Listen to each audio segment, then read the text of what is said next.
Well, good evening, Brian, and welcome to the Lodge Hope of Karachi number 337 and our weekly lockdown lecture series. This is Zoom meeting number 53. We're getting very close to our first anniversary of meetings in the next couple of weeks, and I'm delighted to say that no one has yet managed to guess who our mystery speaker will be from the various clues that I've put out there. And I'm sure that there's some of you are getting really frustrated with the differences in them, but there'll be a few more coming out over the next few days. And I can see you shaking your head, Sam, but maybe it might click just in the next few days. Brian, as ever, can I remind you of the Grand Lodge of Scotland rules for Zoom meetings? Please keep your video on and a name that we can recognise in the box. If you do have to put the video off or anything for reasons of broadband width or bandwidth, please just drop a little message in the chat box for me. Please can you also sign the virtual tile on our Facebook pages so we've got a record of everyone who joins us on a weekly basis, and it gives something for Nobby to do through the day when he's bored during lockdown. Thank you, Brian. This week, Brian, I'm delighted to welcome a well-known brother from the United Grand Lodge of England, and I've just had a nice 5-10 minute catch up with him before the meeting, and it was the first time that we've actually spoken to each other and seen each other face to face. But he tells me he's got many connections and acquaintances north of the border, and I'm sure he will touch on them over the next 45 minutes or so. But it's a great privilege to welcome along Brother Mark Estaugh, who is the Provincial Grand Master of the Provincial Grand Lodge of West Kent under the United Grand Lodge of England, Brian. So, Brother Mark, it's a delight to have you along here this evening. And Mark's going to talk to us about Freemasonry in South America, which was the Cornwallis lecture in 2006 from his own province. So, without further ado, Right Worshipful Brother Mark Estaugh, the floor is virtually yours, sir. Gordon, thank you very much indeed, and brethren, it's a joy to be with you this evening to share, as Gordon said, a lecture which I put together back in 2005 and delivered the following year under the auspices of what we call the Cornwallis lecture in the county of Kent. Cornwallis is a name that's synonymous with Kent in the UK, a family that looked after Freemasonry in the county of Kent for very many generations.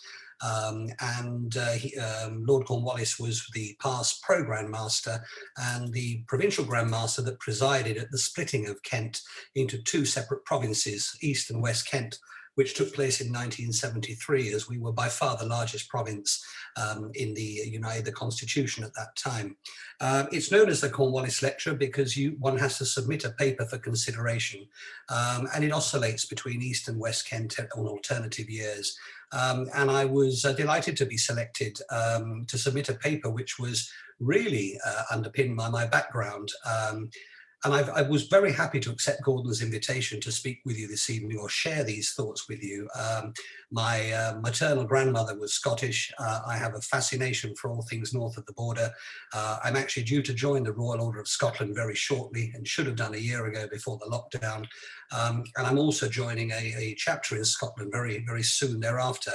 But the motivating factor to share this talk with you today was the huge fee that Gordon promised me as a speaker. And I look forward to receiving that in the post in due course. But it's a joy to share this with you. I've entitled the paper Freemasonry in South America. And you're probably wondering why on earth anyone would research so specific a subject. But it's a topic that was very dear to my heart for two reasons. And firstly, it's the place where I was born and lived for 13 years. And secondly, membership, Freemasonry in South America arguably accounts for my own membership of the craft in the province of West Kent. Now, by way of background, my grandfather, or my mother's father, was the owner of a fee-paying primary school in Argentina. And my father was the head of mathematics at one of the country's largest boarding schools. So my family had a very active and vibrant social life within the British expatriate community in Argentina. However, by the age of 10, I noticed that there were several social events which occurred at regular intervals to which my family didn't get invited to. Eventually, curiosity got the better of me and I spoke to my father on the subject, to be told that those events were organised by and for the Masonic community, and as Dad wasn't a Mason, well, we were precluded from attending. Now, naturally, even at this young age, this shrouded Freemasonry in my mind in the most incredible mystique. My father was the only senior member of staff not to have joined the school's own lodge. At that time, the lodge met in the school, and naturally there were an abundance of boarders and people of that nature on the premises. Dad had a regular arrangement to be on duty on those days, and he would work in the anteroom leading to the robing room adjacent to the temple, arguably to keep out prying eyes and nosy pupils. And to this date, he's the only non-Masonic Tyler's outer guard that I've ever come across in my time in Masonry. As a child, I recall driving past the Masonic Centre in Lomas de Zamora and wondering what on earth went on behind those gates. I also recall, following the death or the untimely death of the school's headmaster, being told of his coffin being brought to the school for what I later heard was a Masonic funeral ceremony. Shortly thereafter, with the country in the midst of an uprising prior to Juan Manuel Perón's eventual return from exile, my family returned to England, an inspired decision by my father, given the troubles that were to beset the country so soon thereafter. Many years later, my best man handed me a present on my wedding day, which I took with me on honeymoon. When I opened it, it was a paperback, a book called The Brotherhood, by the much discredited expose into Freemasonry by Stephen Knight. It brought back all those childhood memories, and I read the book voraciously and finished it within 2 days. And noticing my rather peculiar interest in a book on my honeymoon, my wife mentioned that her uncle was a Freemason, a member of Sidcup Lodge. And some months after my first tentative inquiry to him, I was interviewed and subsequently initiated into Freemasonry in 1987, where I've since spent arguably some of the happiest years of my life. Brethren, this paper outlines the rise and development of Freemasonry in South America. However, due to the enormity of the subject, Masonic's growth of a formulaic nature in each country, and the limited time we have available tonight, I'm just going to give you a broad brushstroke of the outline of the development of South America, and particularly the Masonic history, the background and the development of Freemasonry, and the Masonic practices in Argentina, my birthplace. So let me begin by telling you a little about the continent itself. It's the 4th largest continent in the world, with an area of over 7 million square miles, and it's politically divided into 12 countries.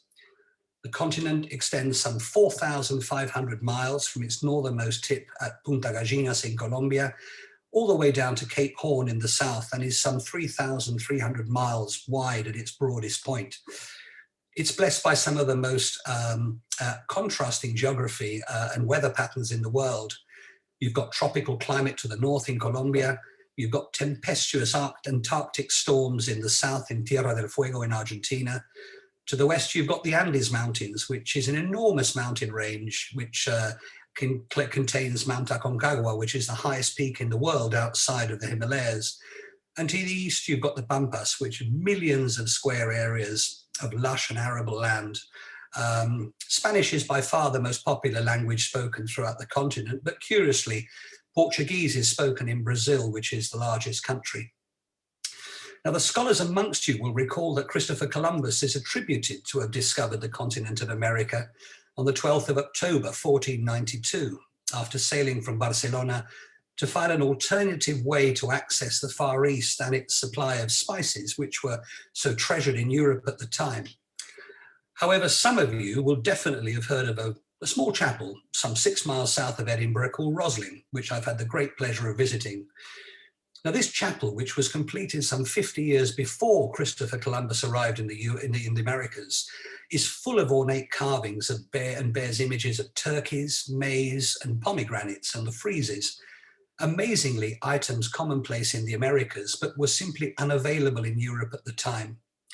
Now, maybe this brings credence to the theory that the Knights Templar fled from France in their longboats and reached the shores of the Americas long before any explorer of note from Europe, before returning to the British Isles. But this is simply conjecture and speculation on my part.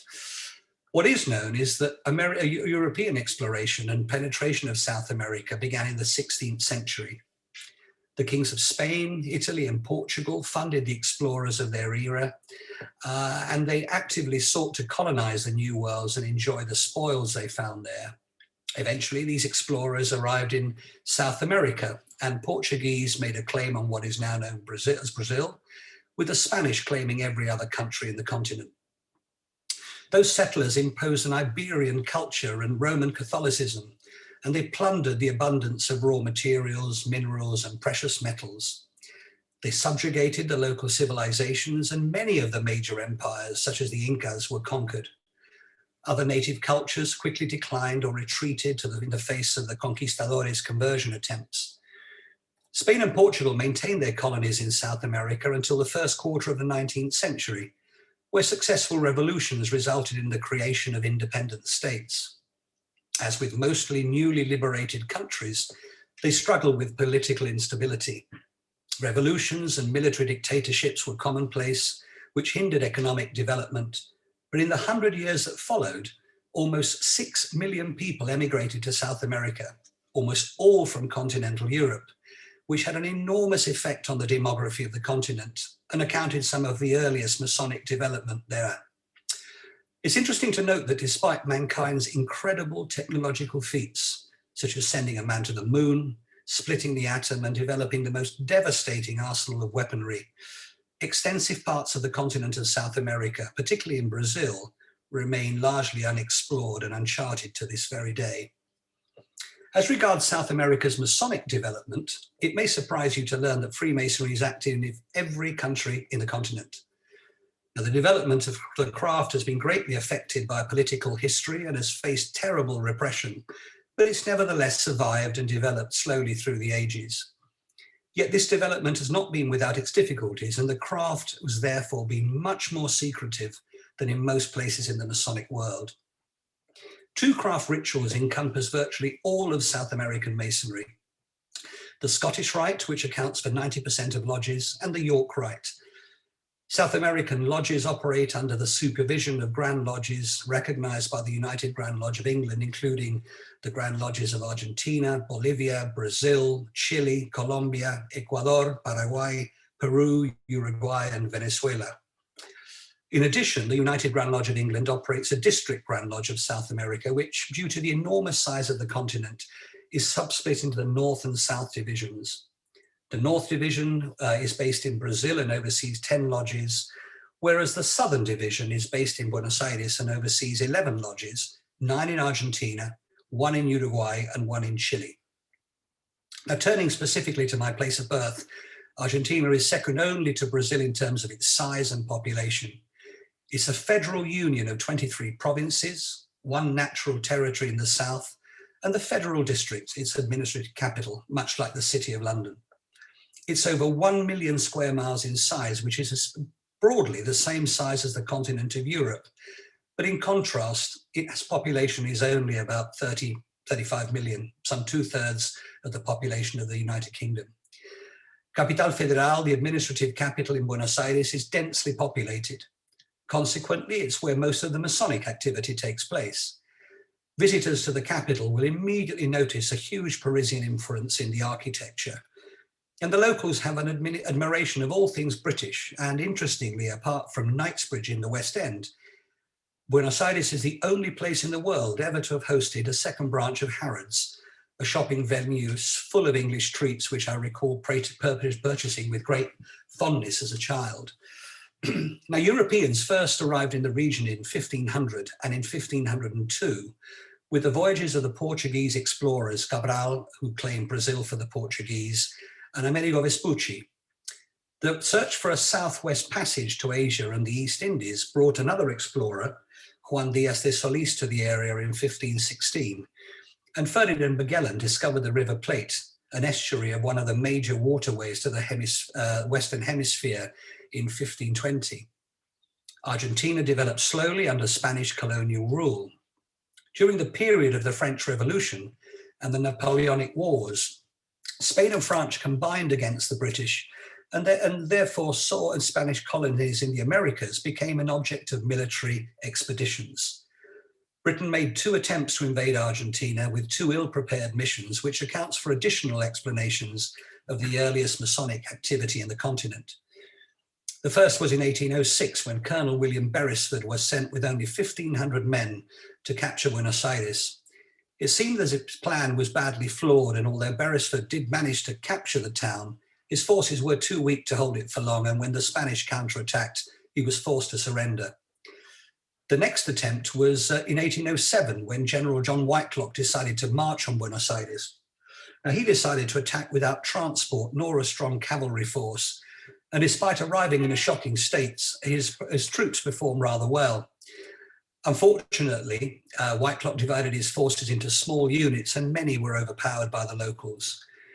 And with some 3,000 prisoners and casualties, the British leader requested a truce, and in return for leaving Buenos Aires was granted the peace treaty that he'd requested. Now, the British forces left at the very time that Napoleon had conquered Spain, and although many of the troops remained in Argentina, the Argentinians ousted the Spaniards and set up their own government. Shortly thereafter, independence was formally declared, and until 1914, Argentina experienced another dramatic period of immigration, which led to the rapid expansion of the city of Buenos Aires. Given its neutrality during World Wars I and II, Argentine industry developed and, protected by a very strong nationalistic policy, led the country to make huge headway in commerce and food processing. My own grandfather came to Argentina to become chief accountant of a company called Swift, the meat processing company, which exported huge amounts of meat during the wars to the United Kingdom, who was synonymous with the production of corned beef. Laden with natural resources of minerals, gas and oil, and blessed with ample livestock and crop harvests, Argentina was ranked as the fourth richest country in the world at that time. However, a succession of ineffective governments and military takeovers led the country into economic decline. And eventually, Perón, husband of the equally infamous Evita and hero and heroine to the working classes, was installed as a president. He based his regime on extreme nationalism and social improvement, and sweeping social and economic changes followed. Due to Perón's policies, foreign investment and trade ceased to be attractive to Argentina, and the cost of the social program he instigated proved a huge burden to the country's already shaky economy. A succession of short-lived governments and military juntas followed him in power, and during these dark times, the country experienced its darkest days.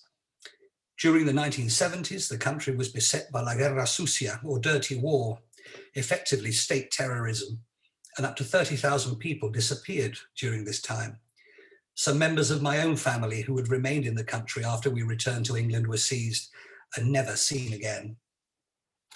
In 1982, in an attempt to increase this diminishing popularity, the then General Galtieri invaded the British Falkland Islands.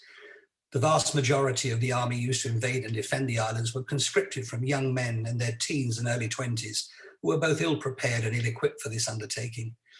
Some of these young men were previous school friends of mine who, ironically, were of British descent, but found themselves drafted in to fight the British by dint of their place of birth.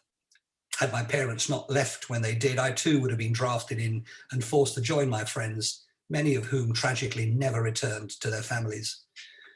Due to its military superiority, the British Army won a decisive victory, and Galtieri resigned in disgrace 3 days after its surrender. As the elections approached, inflation hit 900% per annum, and Argentina's crippling foreign debt reached unprecedented levels. During the introduction of several tough economic plans and austerity measures, the recession continued and Argentina verged on economic collapse. The magnitude of the debt presented to it was such that if the president had been able to instantaneously dispose of every resource it had, cattle, crops, commercial income, and invisible earnings, it would still have been unable to repay the outstanding foreign debt. Quite a turnaround, I guess you'd agree, for a country that was deemed to be the fourth richest in the world only 50 years earlier. Now, having told you a bit about the country and its background, let me turn to its Masonic development. We're all taught that Freemasonry is universal, and although its principles and tenets and teachings remain constant, it's the practices and the rituals and the procedures that differ greatly, even in lodges acting under a foreign Grand Lodge, properly recognized by the United Grand Lodge of England. In order to fully appreciate Masonic development in South America, you need to appreciate the link between the continent's history and its struggle for independence, both of which are deeply linked. This region of River Plate, which I mentioned earlier, aroused little interest to the Spaniards, at least in contrast to Peru and Mexico, because from the outset they were looking for El Dorado or gold. Although the River Plate proved easy access for the mules, workmen, food and textiles to these rich mining areas, settlement occurred there. The area, which subsequently became known as Argentina, was ignored for more than 2 centuries, until the arrival of the English, who had a far greater interest in importing raw materials from this fertile arable land rather than the precious metals in the hills. Europe's industrial revolution had created a demand for raw materials, not bullion, and the English exploited this. England was the investment capital of the 19th century, and this enabled Buenos Aires to shed the Spanish system of administrative exploitation and trade monopoly for the English system of free trade. This exchange was accomplished gradually, with British commerce and shipping succeeding, where the Redcoats had failed during their invasions of Buenos Aires in 1806 and 1807. Special licenses were granted uniquely to English merchants, stimulating trade and consequently the expansion of Freemasonry, so popular on the British Isles and other parts of Europe and America at that time. Spanish rule did, however, nothing to assist Freemasonry to flourish. In 1751, a royal edict issued by King Ferdinand VI, the King of Spain, declared that Freemasonry in all parts of his kingdom, pronouncing the death penalty for anyone engaged in it. Now, to be a revolutionary, one would suffer incarceration or exile, but to be a Freemason meant certain death. And this naturally forced Masonic lodges to move underground and share the same fate as the patriotic secret societies. This ban on Freemasonry continued until 1806, when Britain invaded Buenos Aires and the Spanish were put to flight. Thereafter, several local residents became members of the traveling military lodges which took place at the time. These lodges descended from Military Lodge St. John's number 875, which was warranted by the Grand Lodge of Ireland and attached to the 71st Regiment of Highlanders. When the British Army was expelled, Buenos Aires continued to welcome English trade, and this encouraged further development of the English lodges. Now, as I've mentioned previously, the South American Freemasonry tends to be far more secretive than in other parts of the Masonic world. Even to this day, in some lodges, members use pseudonyms such as Pasteur, Socrates, Plato, Mozart in lodge documents. This might appear far-fetched, but Freemasons in South America suffered such huge persecution through in the years. This proved to be a necessity at the time, particularly given the papal bulls and Masonry's association with the freedom movements of the 18th century. Now, it's become apparent to me during this research that Freemasonry's prosperity is directly proportional to a country's level of democracy, and it seems to enable to flourish under totalitarian governments. We know that with Mussolini in Italy, Hitler in Nazi Germany, Franco in Spain, Salazar in Portugal, and in many of the communist countries behind the Iron Curtain, Freemasonry was severely restricted under their respective rule. And similar totalitarian regimes also governed in Latin America. For example, in Colombia in 1953, that's only 70 years ago, the government instigated a project to outlaw all secret societies, including Freemasonry. This brought about a bloody campaign against Freemasons, extending after a short time to the Protestant churches and their parishioners. The persecutions ended with the fall of the dictator, but some attacks still took place thereafter. In 1954, the government of Castillo Armas declared the Grand Lodge of Guatemala illegal. In Bolivia in 1956, Masonry was banned and its members were not allowed to work in public service. In 1955, in Argentina, Freemasons were persecuted and bombs exploded at the Grand Lodge building while the police continually harassed the Masonic community by bursting into lodge rooms during regular meetings. Even after Perón was disposed of in 1956, further bombs exploded outside of Grand Lodge. And my father recalls these explosions taking place, and during the 1970s, I also remember further attacks taking place at the local Masonic Center in Lomas de Zamora, near to where my family lived at the time. The craft was not alone in this oppression. Believe it or not, the Rotary and Lions clubs, together with the YMCA, were recipients of similar treatment. The YMCA was condemned by the Vatican in 1920 and called White Masonry. And the Rotary clubs were also criticized and condemned in 1928 by several bishops, alleging that Rotary clubs, and I quote, are nothing else but a new satanic organization with the same background and teachings as Freemasonry, and that according to documents and reliable sources, the Lions Club is a suspected organization and should be considered as execrable and perverse. Now, at the formation of the United Grand Lodge of England in 1717, Freemasonry expanded rapidly across the globe.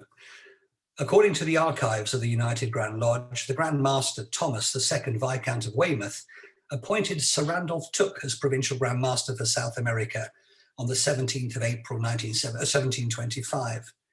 He was a member of Emulation Lodge 21, which met in London, and his name is recorded in the list of Provincial Grand Masters between 1737 and 1750. He's recorded in Argentinian records as being a merchant traveling between Buenos Aires, Brazil, and the Caribbean, but many years were to pass before the formation of the first English lodge in Buenos Aires. There's a real lack of early Masonic records, which makes Masonic research difficult for two reasons. Firstly, due to the secrecy surrounding Freemasonry in South America, and also because United Grand Lodge of England had limited formal records before 1750. However, we know that there are records of lodges being founded by historians in Argentina in the 18th century. And we also know of a lodge that was founded by the Grand Lodge Générale Écossaise de France in 1795, which was later absorbed into the Grand Orient of France in 1805.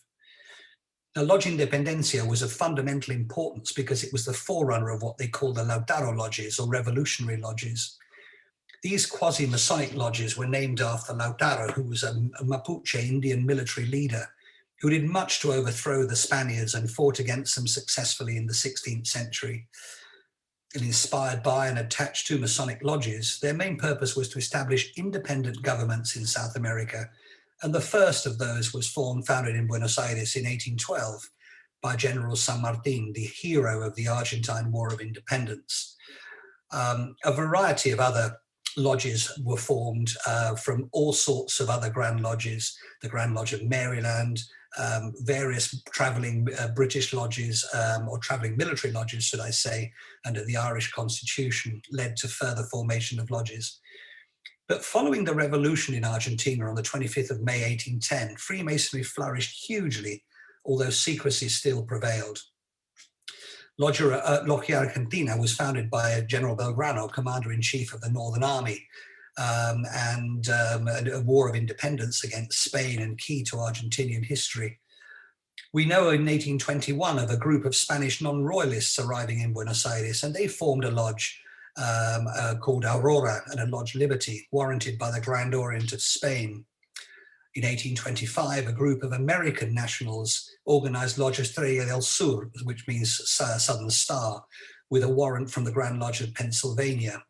And most of the lodges, to be honest, were forced to close in 1846.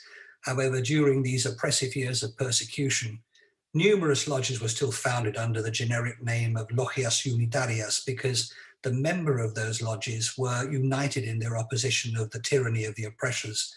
And some of those lodges are still working today. There was a French lodge, as I mentioned, sponsored by the Grand Orient of France, and its membership consisted entirely of French nationals.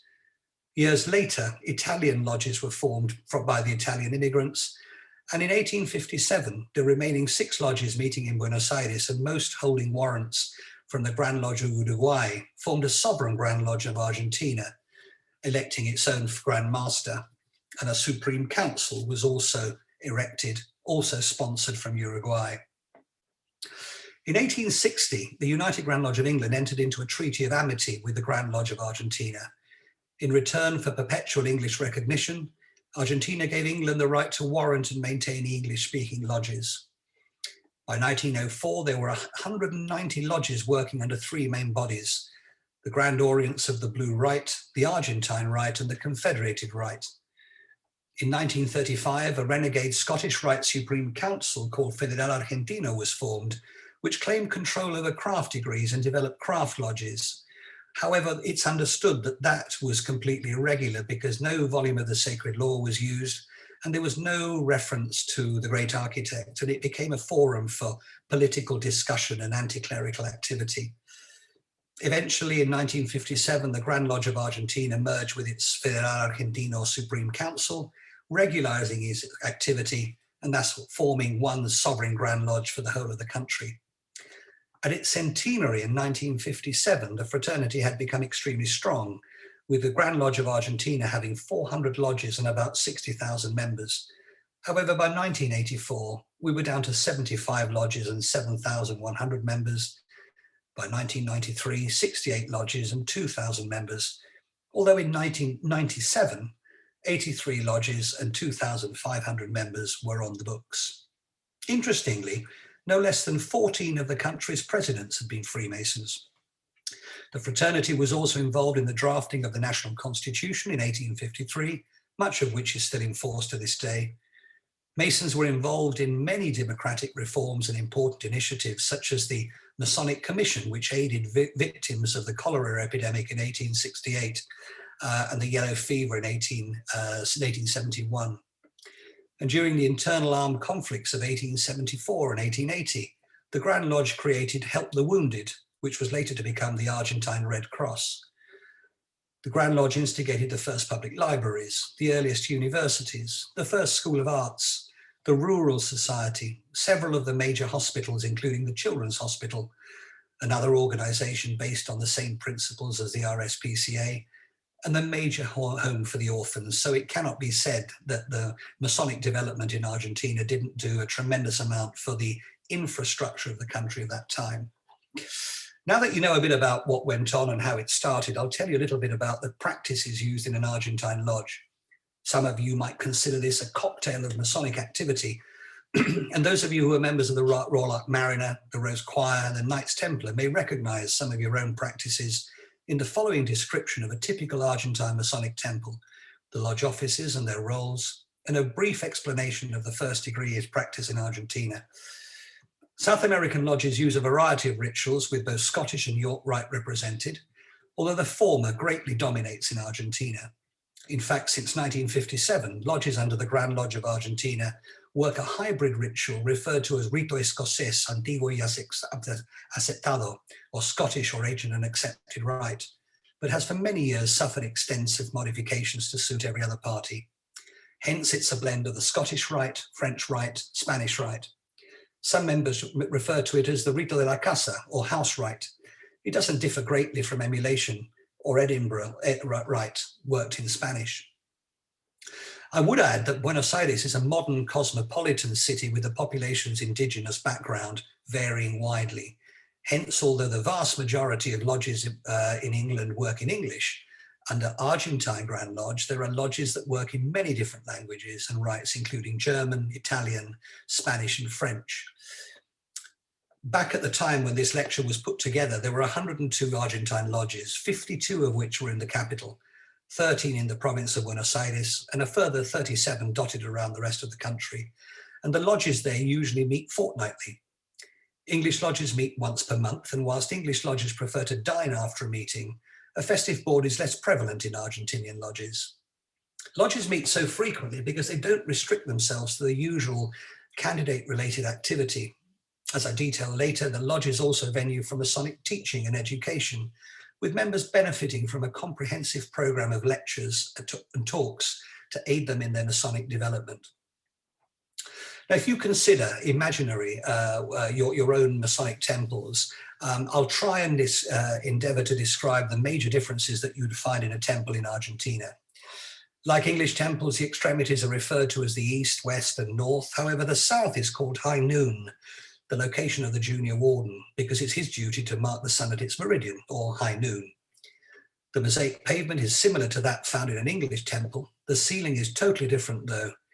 It's representative of the sky, painted light blue in the east, where the sun rises to open and enliven the day, and progressively becomes much darker towards the west, with clouds and stars adorning the ceiling in appropriate places.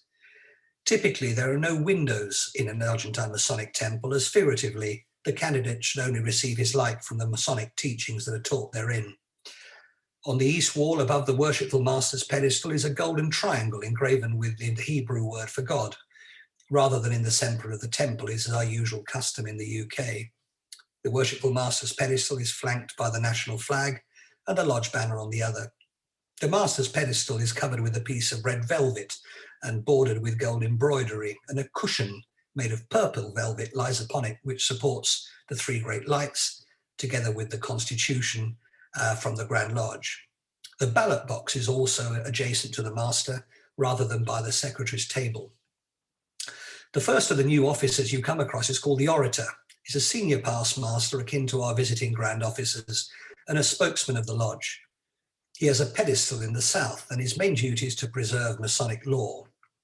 The secretary is seated in the north of the lodge, and the senior and junior wardens occupy similar positions to those in English lodges, though the senior warden is located closer to the northwest corner of the lodge, adjacent to the entrance of the temple. In addition to the progressive aspects of the roles, the wardens have additional duties. The senior warden manages the Masonic instruction of fellow crafts, whereas the junior warden oversees the instruction of entered apprentices. And progression to further degrees is based purely on regular attendance and the approval of talks and papers submitted once members had taken each of the previous degrees. The two columns, which represent our usual people in English Masonry, are located on the left and right sides of the west wall, respectively, as one enters the temple.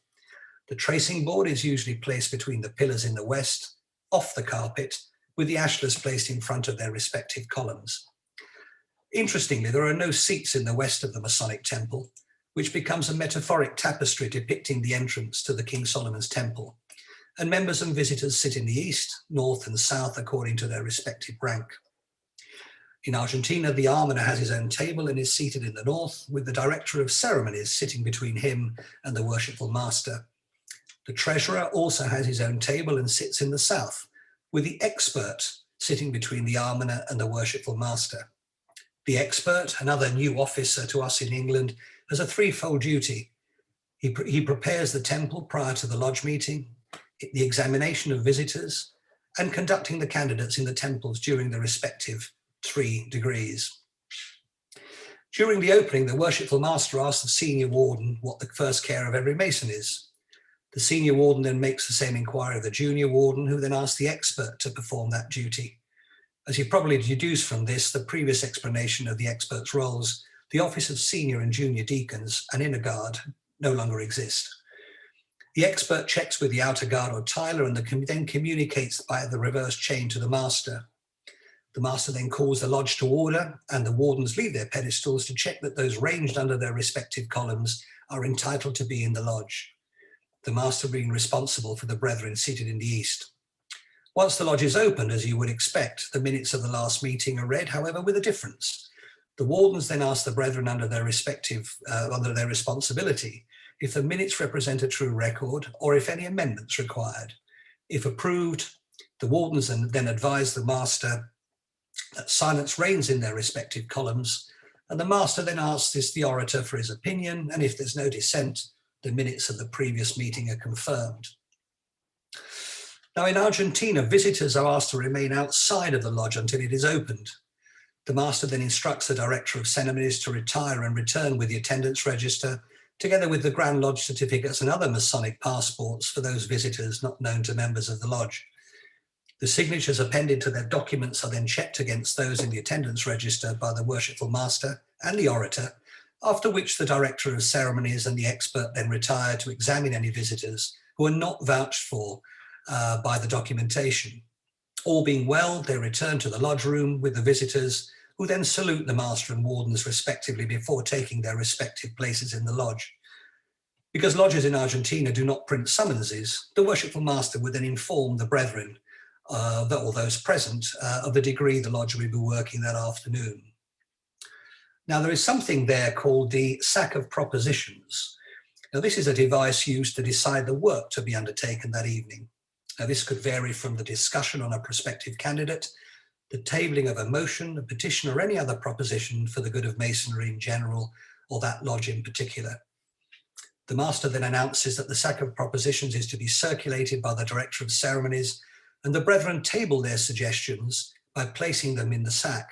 Every single brother present, including visitors, is obliged to place his closed right hand into the bag and then remove it open. Once the sack has been circulated, the director of ceremonies places the contents on the master's pedestal, and the master then selects those appropriate to the degree. Alert from software update. My apologies, that's my computer going mad. Once the relevant propositions are selected, the worshipful master then reads to the brethren. If a petition is submitted on behalf of a prospective candidate, the master then appoints 3 senior members of the lodge whose duty it is to assess the candidate. These brethren then make detailed inquiries as to the candidate's suitability and report back to the lodge thereafter, individually and without consultation. Now, in Argentina, an applicant for membership must be 21 years of age or 18 if he's the son of a Mason. Once a prospective candidate has been independently vetted, the senior members of the lodge question the proposer as, after the initiation, the proposer becomes the perpetual godfather of the candidate, and he is then assumes a duty of care for the candidate throughout the rest of his Masonic life. I wonder, brethren, how many more members we would retain in our lodges in England if this formal means of mentoring were to be implemented as part of our proposer's responsibilities. On the evening of his initiation, the candidate is accompanied by his proposer to the Masonic Centre, and it is the proposer's duty, rather than the tiler's, to put the candidate at ease prior to the ceremony, and he is then blindfolded. The expert then takes charge of the candidate, taking precautions not to be seen, and places him in a separate room called the Chamber of Reflection. The room is either adorned with paintings and inscriptions for the candidate to moralize upon, or is otherwise extremely stark. The room normally contains a desk, a chair, a candle, a pen, a bell, and a skull and crossbones placed in front of the candidate's chair. In some lodges, the candidate's proposer also acts as the expert to avoid other members being identified. The expert then removes the candidate's money and metallic substances, as we do in England, explaining to the candidate that he must enter the lodge free of the emblems of vanity. He then presents him with a triangular piece of paper which contains a number of printed questions and space for the candidate's answers. The candidate must then pen his reply to the spaces provided and append his signature and is asked to summon the expert by ringing the bell when his answers are complete. He then instructs the candidate to remove the blindfold on the expert's departure. On his return to the temple, the expert places the candidate's belongings on a separate table in the northwest of the lodge. Once summoned by ringing a bell, the expert then returns to the Chamber of Reflection, and the candidate is instructed to replace his blindfold prior to the expert's entrance into the chamber. He collects the candidate's answers and returns to the temple with the responses, which he presents to the master on the point of his sword. The worshipful master then reads these out to the brethren, who are then invited to put forward any objections. All being well, the expert then retires and conducts the candidate, still blindfolded, from the Chamber of Reflection to the door of the temple. On entering the lodge, the master then questions the candidate on his time in the chamber and asks him to confirm his written answers. The candidate then leaves the lodge to allow the brethren to present any final objections to the worshipful master before a ballot's taken. Following the successful ballot, the candidate, still blindfolded, re-enters the temple and is placed on a triangular seat located in the middle of the lodge room. The candidate then makes 3 perambulations with the expert required in the first degree. During the first perambulation, the candidate is symbolically reminded of the obstacles which he may face in life. During the second perambulation, he is purified with water and is made aware that with perseverance, some of the obstacles in life can be overcome. Finally, on his third perambulation, he is further purified by fire of all things, teaching him that with faith in his God and the assistance of his fellow man, all obstacles can be removed. The final test is the copa amarga, or cup of bitterness. It is symbolic of the bitterness to be experienced in life and is followed by the presentation of the copa dulce, or sweet cup, symbolizing that the pleasant taste of a valuable and satisfying life is available by living honorably. The candidate, still in a state of darkness, is then conducted to the master's pedestal, where he is required to take an obligation, following which he is restored to light in a manner similar to that of our ritual in England. The candidate is then constituted as an entered apprentice, and the director of ceremonies, the expert, and the worshipful master form an arch of steel over him, and the master then strikes his sword with the gavel with the knocks of the degree. The candidate is then invested with the apron and received as a brother with what is known as the triple fraternal embrace. The candidate is then conducted to the west by the Director of Ceremonies for a proclamation, after which he is taken to the northeast corner of the lodge where his possessions are returned. On the point of his sword, the Director of Ceremonies then sets light to the piece of paper containing the candidate's written answers, whilst the worshipful master, with a piece of ritual, explained to the candidate that after his obligation, his answers are no longer required, as his status alone as a Mason is sufficient proof of his honesty and his sincerity. The master then calls the lodge off while the expert retires with the candidate to an adjoining room where he's instructed with the signs, token and words of an entered apprentice. On re-entering the lodge, the candidate is conducted to the rough ashlar where he symbolically performs work with a gavel and chisel by striking the stone 3 times. Thereafter, the orator addresses the candidate with a first-degree lecture, similar, I guess, to a combination of the charge after initiation and the first-degree tracing board, which then brings to a close the ceremony of initiation. One of the last duties to be performed before the lodge is closed is to circulate the sack of the widow. Arguably, as in a British lodge, this is the formal means of collection of alms, similar to our envelope scheme, I guess. However, any brother who cannot attend the meeting is expected to ensure that a contribution is made on his behalf. Apart from ensuring that all members contribute to the charity, whether present or not, this method is the official means by which apologies for absence are tendered. Lodges are closed in a similar way to ours in England, save that the brethren join hands in a circle and promise on their honour not to reveal the night's proceedings to any other person, even to fellow members who are unable to attend the meeting. Brethren, in conclusion, I trust this paper has given you a little insight into the development of Freemasonry in what is really one of the most fascinating countries in the world, and although much mismanaged and maligned during the past, is earnestly recommended to anyone who is considering visiting South America. Many British families such as ours return to England, and some join societies or associations linked to their South American roots based in London. The Anglo-Argentine Society thrives in London and keeps the community in touch with developments in Argentina, as well as providing a forum for keeping in touch with old friends. Masonically, an Anglo-Argentine and Anglo-Brazilian lodges operated in London until recently. However, due to dwindling membership, they merged to form the Anglo-South American Lodge, which still operated to the time of this lecture being written and of which I had the pleasure of visiting.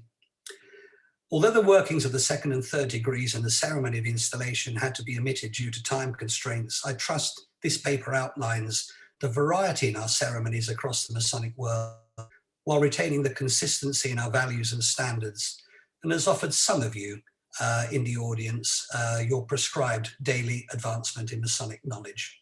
Brethren, thank you very much indeed for your quiet attention. Right, well, so Brother Mark Estaugh, thank you so much on behalf of the members of the Lodge Hope of Karachi and all our visitors this evening, giving us quite a detailed insight into the land of your birth, Freemasonry on that very interesting and intriguing continent, and then just taking us back to how they actually do the degree work within Argentina. Very interesting. And I can see from the chat room we already have some questions for you and some comments. There is a comment from Duncan Mulholland. He's a member of St Bride 579. That may be the St Bride we were talking about earlier, Mark, so I'll just mention him.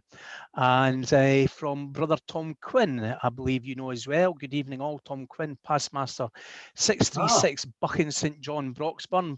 And Brother Tom, on behalf of everyone at Fife Masonic News and across the whole of Scotland, can I congratulate and thank your lodge for the very generous donations that you're pushing across many food banks just now. Great testimony to your Mother Lodge. But you're also the Provincial Grand Master for London Mark and a member of Mark's Province of West Kent. So welcome this evening, Tom, as well. Lovely to be here.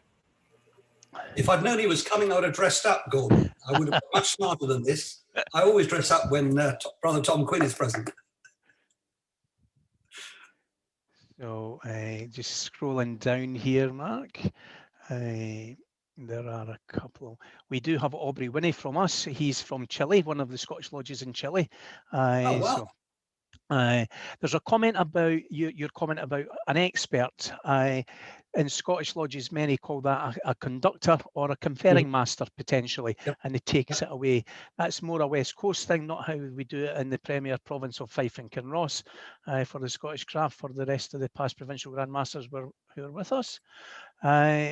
Willie from Romania, the entire ritual presented here is similar to what is performed in most of the Romanian lodges. Even the officers have the same names and duties.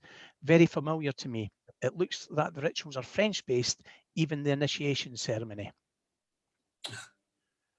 I suspect he's probably right, actually. And what's interesting, looking back, when I started researching this, if you look at the booklet that accompanies this lecture, which is always produced as a means of raising funds for the Library and Masonic Museum in Canterbury, I acknowledge a whole range of resource sources which I looked at, some of which were very much continental. And I guess what's interesting is as Masonry spreads throughout the globe, the practices are adopted, amended, changed as we go. So it doesn't surprise me that what you're seeing here shared with you, which in fairness goes back, the paper was written in 2005, could well have been adopted in other areas.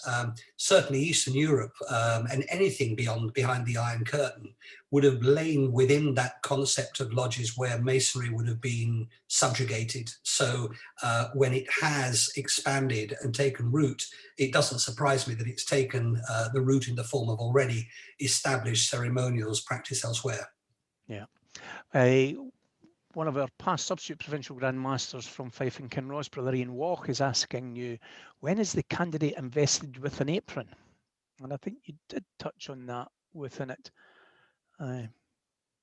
Yes, I seem to recall that happens. It's basically that happens before he's led to the West and given this rather complex piece of rhetoric, which is the combination of the tracing board and the charge after initiation, and is really an address based on how a candidate should.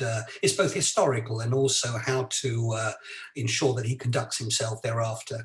But that is something that takes part then. Yeah, we do get a lot of comments in the chat, Mark, along this lines. Absolutely brilliant. I don't read all of them out, but there are a lot of that. Michael Monroe, our good friend who lives in Paris, an English Mason, it looks like the rituals are French-based, even the initiation ceremony. I agree. Yeah, there was definitely French-based. Yeah, there was definitely some drawn. Some of the earlier lodges are drawn from one of the major ones is drawn from the Grand Lodge Générale de France, or Lodge Écossaise as it was called then, in French. And there's a tremendous amount of influence from some of these Grand Lodges because people basically were wandering around with travelling warrants, as the British were, or those that fled from Spain that were anti-royalist did their own thing, as did the French. So I'm not surprised. What I would say, Gordon, is going back to one of your other comments, I've had the great pleasure of visiting a lodge in Edinburgh on a number of occasions, about 4 or 5 times now. Never been so fascinated seeing the way that Scottish ritual or ritual under the Grand Lodge of Scotland takes place. And some of the, I was fascinated looking at the back of the summons at my first visit, the number of additional lodge officers or offices that you have and how they're occupied, some for more than 1 year as well. So there was a real resonance from what I'd researched and looked at in South America to what you're actively doing in Scotland in your normal practices. So there's definitely some synergy there in the role of the expert. We do have 2 offices in Scotland that are very easy to get into and are very difficult to get out of, and that's Secretary and Treasurer. Aubrey, our good friend from Chile, it sounds almost the same as the Grand Lodge of Chile, so I think there'll be a lot of similarities there. Yeah, undoubtedly. Alan Wazinski asks, with such levels of secrecy that lodge matters aren't even discussed with absent realm, are lodge minutes kept? Well, firstly, I've got to admit, Alan Wazinski is a real great man in the province of West Kent. He's a fellow Cornwallis lecturer and far better blessed with Masonic knowledge than me. So I bow to his. He is our go-to person for information on Masonic matters. But yes, I think, you know, if you go back to the earlier years. I can't understate or overstate, should I say, the importance of secrecy in that, you know, people would be killed if it was revealed that they were a Freemason. You know, lodges were bombed, and I actually visited in 2000 the Grand Lodge building in Argentina, and on the front of the building you can see the shell markings where some of the bombs were detonated, where they've damaged the plasterwork outside. Basically, no records were kept of anything for fear of disclosure. Whether it was all in source there or not, or whether there were some form of record keeping undertaken, I don't know. But fundamentally, I'm advised that there was, at that time, when the difficult years were amongst them, very little information recorded. Yeah. Another question from James Rowther. He's one of your brethren as well, but we know him through his father-in-law. And he asks, what were relations like between both Grand Lodges during the Falklands War? James is, again, well known to us. He's not only the son of an eminent speaker, but he's a neighbour in the province of East Kent. So it's wonderful to have him here today. I think, to be honest with you, if you can imagine that, well, basically most things were severed. I think it was extremely difficult. The English community kept a very undisclosed and very quiet during these difficult times. Certainly, a great number of my friends were basically disappeared, and in fact, my own cousin was conscripted to fight in the Falklands. And I remember him telling me that he used to shoot and fire over the heads of the English for fear of hurting anyone, not realizing that they would have probably mowed him down coming the other way as a conscript on the Argentine army. But nevertheless, I think things were segregated, relations were suppressed, and to the best of my understanding, things just lay dormant until such time as the whole conflict was over. Just out of interest, brethren, probably the most famous or most iconic image from the Falklands War is the Falklands jumper, and that was the chap carrying the Union flag. Yes. That he is brother Corporal Peter Robinson, who's a member of the English Craft down on the south coast. Right.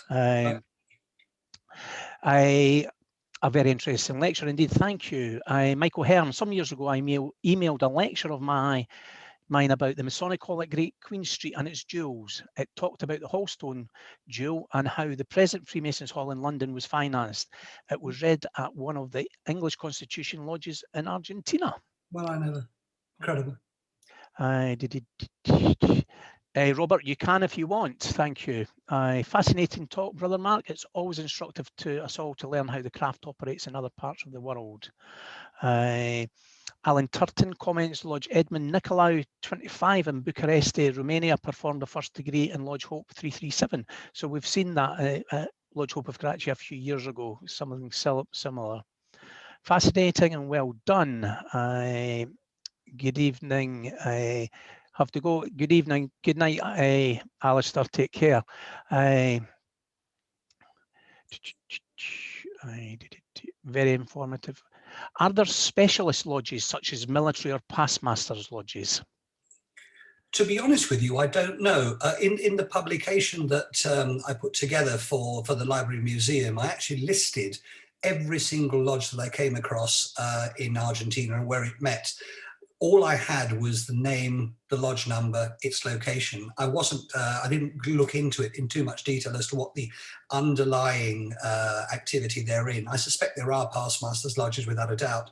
And in terms of specialist lodges, I mean, the very earliest lodges that were set up had a military background, certainly the English lodges there. Because what happened, a lot of the people that invaded with the army, with due respect, found that the conditions in Argentina were far better than those that they were used to at home. And many of them just stayed. Following incarceration, they were released and they actually married local people and set up families. And there's a relatively large British community out there now. Bill Gunn asked, did Scouting suffer the same fate as all the other associations you mentioned? I think we've got a plethora of West Kent Masons here today, so Bill Gunn's another great man that I'm very well familiar with. I've got to be honest, Bill, you and I also share a loving background of the Scouting movement. I didn't look into Scouting as such when I looked at some of the other things.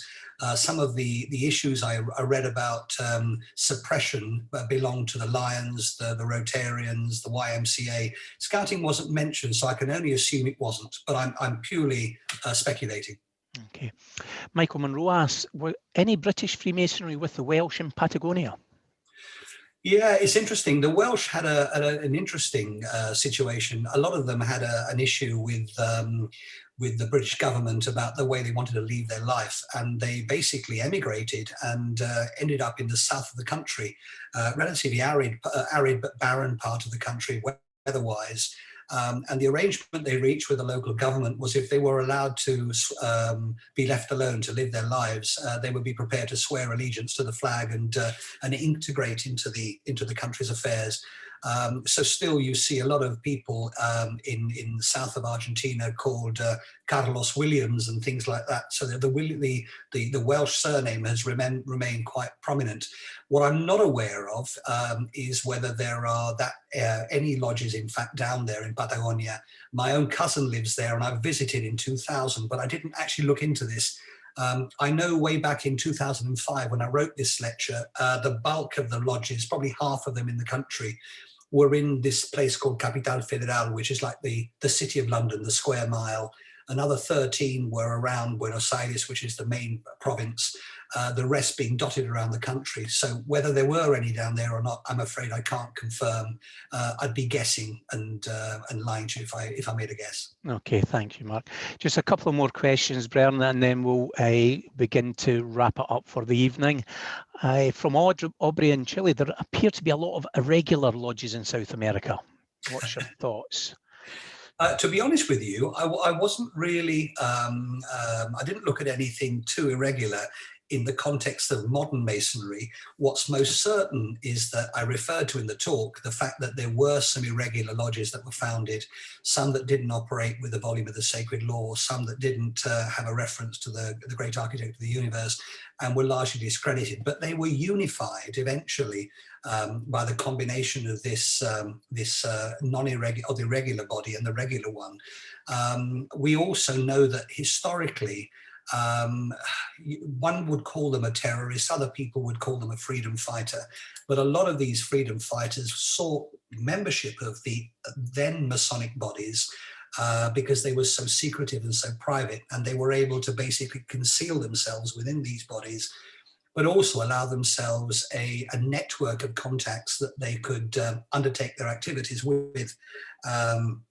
And therefore, the primordial reason for those lodges, the Logdara Lodges, to form was to overthrow the government, basically, or overthrow the oppressors and set up independent governments. So there could be a reference to sort of irregular lodges way back then under that terminology, but I know of none at the moment, at this moment in time. Okay, thank you, Mark.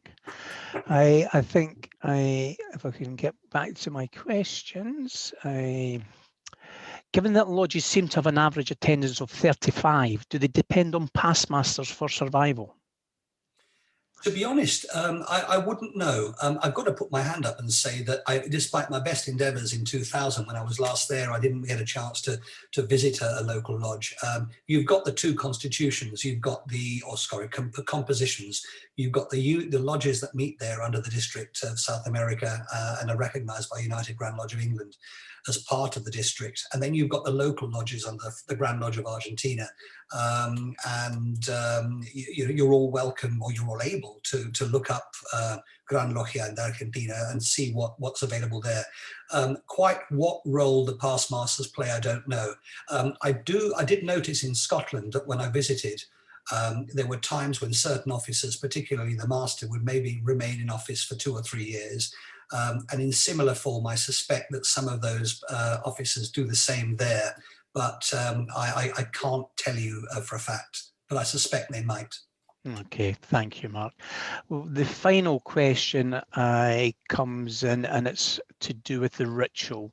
And it's good evening, Mark. What rituals are followed in Argentina and South America generally? And I think you touched on that earlier on in your conversation. I think Keith come in later on. But if you're able just to give a very quick recap. Of course. One of the features of the development of Masonry in the continent is that it's drawn from a lot of the incoming societies that took roots of the Spanish, the French, the German. I can't remember to hand but the name of it, but there is a lodge that operates the Schroeder ritual, which is entirely in German. There are other lodges that operate or did at the time of the writing of the lecture in Italian, some in French. Broadly, it's Scottish and York Rite, but there is a sort of a derivative, as I said, and also a ritual which was, if you like, the house ritual, as they call it, which was an amalgamation of the workings of a number of other rituals. So some lodges stick to the work that they brought with them, such as Schroeder, such as York Rite, Scottish Rite, while others have perhaps amalgamated some of the workings to incorporate some of the more local practices. Okay. Brother Mark Estaugh, once again, on behalf of everyone here at the Lodge Hope of Karachi, thank you so much for a very interesting lecture that you've put forward this evening as part of our lockdown lecture series. To yourself and the rest of your brethren from the province of West Kent who have joined us this evening, I thank you all for joining us, and please find us on our Facebook pages and our YouTube channel, where you'll find the previous 52 presentations that we've got. So a lot of Masonic knowledge for your daily advancement, but please get involved in our discussions on the Facebook pages. Brethren, our announcements going forward. Next week we have Brother Gary Smith, an East Lancashire Freemason, who is going to come and talk to us about Freemasonry and the Holocaust. And again, I think that will be, I've seen the presentation, Brian, and it is very powerful, and I would recommend that one to you all. Tomorrow evening, the Grand Lodge of Scotland History and Heritage Group presents the next in the series of The View from Over There, where we will have Brother Hubert speaking about Freemasonry in Sri Lanka. So you're all more than welcome. And as Robert has said, he has kindly invited me to come along to Lodge Oban Commercial to speak about the Victoria Cross and Scottish Freemasonry. So you've got a bit of a choice tomorrow evening, Brian. Brother Mark, your bribe and your thank you will be in the post at some point over the next few days, and we very much look forward to seeing you on your next trip to Edinburgh post-lockdown. Brian, please feel free to unmute yourselves and give your thanks and congratulations to Worshipful Brother Mark Estaugh, the Provincial Grand Master of the province of West Kent. Thank you, Mark. Well done, Mark. Past Master John Beveridge Lodge. Brilliant, Mark. Thank you Very, very interesting. Excellent. Well done. Very Thoroughly interesting. Well done, Thanks, Mark. Gordon, for allowing me to change See you next tablets. Tuesday My battery evening. was flat. Thank you. Good night. Bye-bye. Thank you, Mark. Excellent lecture. Thoroughly enjoyed it. Excellent. Thank you. Very well presented. Thanks a lot. I think it's Mark. really good. Thank you. Thank you. And on my behalf, a thank you for having me, and a particular thank you to the West Kent Masons that joined, not because they attended, but the very easy ride they gave me during the course of the day, because I was expecting a few curved balls from my two of them. But they let me off lightly, which was very good. We haven't finished yet. Don't forget the East Cape Masons either. Thank you, Mark. Thank you, Mark. An excellent presentation, Mark. Thank you very much. Thank you very much for having me. Okay, chaps. Thank you very much. All the very best. Bye. Bye. Thank you, Mark. Very much, Mark. Okay, Brian, I'll give you 5. And since our speakers left us, I'll give you a very quick 4 and 3, and a little congratulations out to the Grand Lodge of Scotland librarian and curator, Brother Bob Cooper, on becoming a grandfather again. I just see someone's put into the chat box, so congratulations, Bob, on that.